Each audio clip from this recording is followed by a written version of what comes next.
कणाकणातून घडलेली कला आणि माझ्या मनातले भाव या आर्ट व्हिडिओमध्ये आज आपण बघणार आहोत.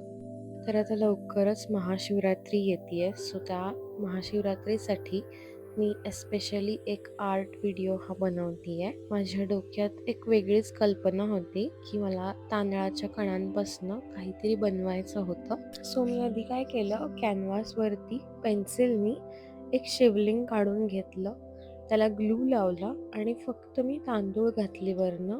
तांदळाच्या कणापासून हे सुंदर असं शिवलिंग तयार होत गेलं.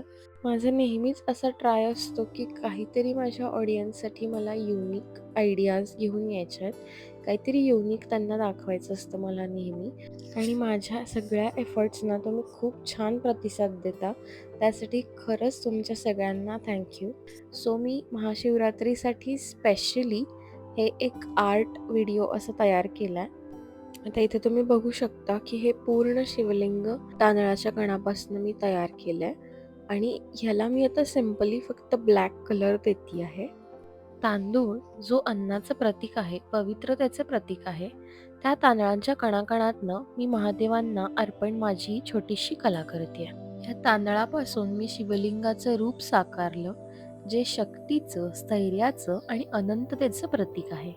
सगळं नश्वर आहे, फक्त आपली श्रद्धा शाश्वत आहे. खूप वर्षापूर्वीची गोष्ट आहे.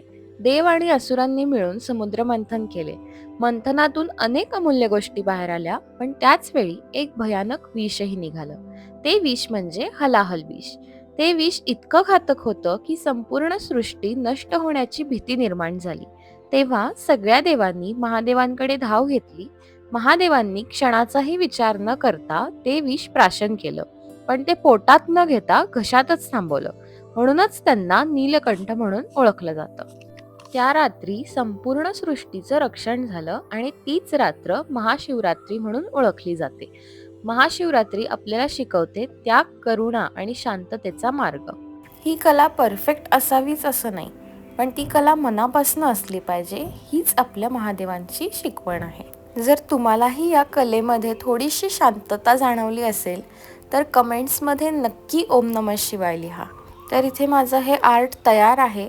व्हिडिओ आवडला असेल तर लाईक करा, कमेंट्समध्ये नक्की ओम नमः शिवाय लिहा आणि चॅनलला सबस्क्राईब करायला विसरू नका.